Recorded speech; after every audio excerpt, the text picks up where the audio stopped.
Mr. President, my fellow debaters, ladies and gentlemen, I've been invited to debate before you tonight against the insanity of political correctness because a terrible injustice has been done.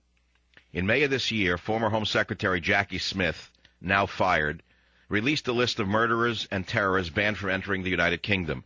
Michael Savage was also included on this list. In doing this to me, she has linked and listed one of America's most beloved radio talk show hosts who has 10 million listeners alongside Russian skinheads who are in prison for having murdered 10 immigrants and videoed the murders, as well as a Hamas murderer who executed 2 Jewish parents, hunted down their 4-year-old daughter who they hid inside a crawl space, and when he found the little child, he crushed in her head with a rifle butt. That's right, my name is on a list with those people. Would not criminals of this caliber be arrested immediately upon entry into the United Kingdom? Or does this imply that all but those on the list are allowed into the United Kingdom? For example, Osama bin Laden was not on this list. Would he be allowed to enter the UK? Why would someone who has never committed a crime, nor appeared as a defendant in a criminal trial, nor been accused of an actual crime, be placed on such a high-profile list by a major nation of the West? I say that it is because of the continuing erosion of freedom of speech in America, in the United Kingdom, and in all nations where such liberties are supposedly granted, and this under the dirty veil of political correctness. My continued dedication to the principles of borders, language, and culture should seem no threat to a nation diligently aware of its own national identity. Admittedly, in my broadcasts, I may not reflect the keen and cool dignity of British gentility, but I have Savile Row in my soul. I must assume, then, that I pose a threat to the government, and one just as frightening as the most dangerous of international terrors, the thought criminal. This is a person whose thoughts and ideas are so powerful that they lead people to disobey the establishment. George Washington knew this. George Washington had become a thought criminal of the United Kingdom.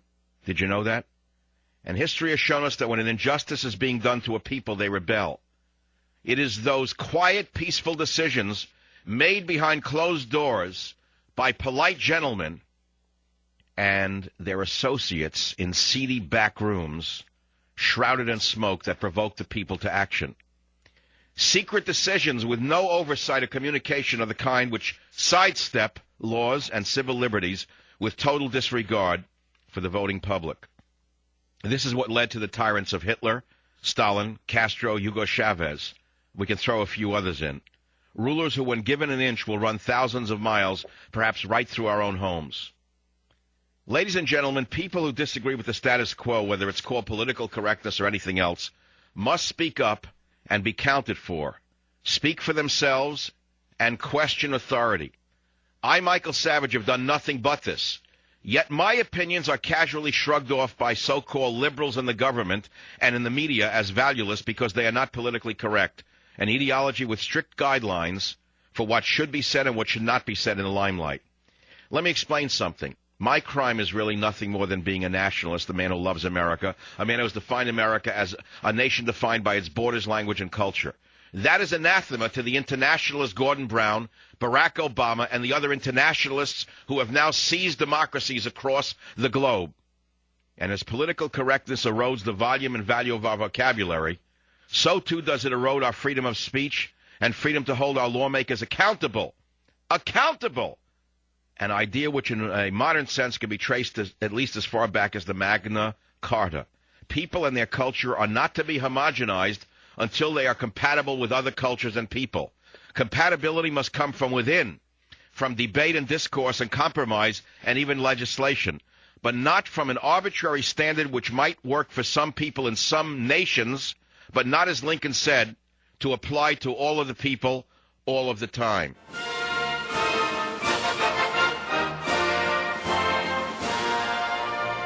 I'd like to return now to my Freedom of Speech Award speech, which is a new freedom of speech, which is the ability to speak via talk radio and over the Internet, something not yet banned by Barack Hussein Obama and Gordon Brown. And every word I'm about to say to you comes from my heart. Whether it's the truth or not will be for you to determine. I swear on my Bible that what I'm telling you is the truth, the whole truth, and nothing but the truth. And I challenge Gordon Brown to do the same in his bunker in London. Let him get out a Bible. Let him get out the King James Bible and swear to God that he knows that I belong on that list. I doubt very much that he'd be able to do that. Now, what kind of kingdom has Britain become? Isn't freedom of speech a value that Western nations must preserve at all costs? One which sets us apart from dictatorship, anarchy, and fatal corruption? Yet it is precisely because of my freedom of speech that I've been targeted by the socialist government in England. This, combined with the appointment of the American FCC's new diversity czar in the United States, are further steps towards the extinguishing of independent thought on the airwaves and the so-called restructuring of free media based on the FCC's diatribe, according to Mark Lloyd, the diversity czar. Listen to me. In 2007, I was awarded the Freedom of Speech Award by Talkers Magazine. How could the winner of such an award be singled out and banned from traveling to Britain? Well, let's look at it another way. I remember in the 1960s when true liberals used to say, I may disagree with you, but I would fight to the death your right to say it. When have you last heard a liberal say, oh, I may disagree with conservative talk radio, but I would fight to the death their right to say what they believe in? I don't hear that anymore. What instead I hear is, oh, I think it's time to pass a standard to bring accountability to the airwaves. That was stated earlier this year by left-wing Democrats in the House of Representatives. I realize saying left-wing Democrats is an oxymoron. Is that liberalism? Aren't Britain and the U.S. about freedom of speech? That's what this nation has been about from the day it was founded. That's the trail of tears and the trail of blood that led to the freedoms that we enjoy in this nation today. And we cannot permit a few small-minded martinets who don't even know that they're inhabiting the souls of dictators in Congress right now to deny us a freedom of speech. Where are the true good liberals? Where are they? Let's take radio, for example. It's about political correctness. Today, radio is in a more perilous state than it's been in its entire history. In South America, the dictator Hugo Chavez closed down the opposition media in Venezuela. You say, well, that can't happen here. It can happen here. It can happen in America. It's already happened in England. As I speak with you, it is happening in America. Senator Tom Harkin, Senator Jeff Bingaman of New Mexico, Senator Richard Durbin of Illinois, and even House Speaker Nancy Pelosi were recently circulating a bill in Congress for the so-called fairness doctrine. What is that? Fairness? It's not fairness. It would require the holders of broadcast licenses to present controversial issues of public importance in a manner that was, in the view of the FCC, honest, equitable, and balanced. What does it actually mean? What is honest? What is equitable? And what is balanced? Well, it's a form of political correctness. What this would mean is that people such as myself would no longer be able to speak freely. Would that be any different than Chavez closing down opposition media? Is that not dictatorship, the fairness doctrine? Of course it is. It's just that we use fancy rhetoric in this country as opposed to police powers. But make no mistake about it. The fairness doctrine is political correctness. It is censorship, and it has no place in the United States of America. Let me go to another point. Here in America, we enjoy the freedoms afforded us in the First Amendment. The First Amendment is very clear. In Britain, there is no First Amendment. And yet, we see in Britain, speech is already being amended and controlled by liberals who may not like what you're saying. Let's make sure that never happens here in America. Now, let me give you some other examples of the power of freedom of speech. For example, I have said many times that Al Gore is a liar when he preaches that all scientists now agree that global warming is caused by human activity.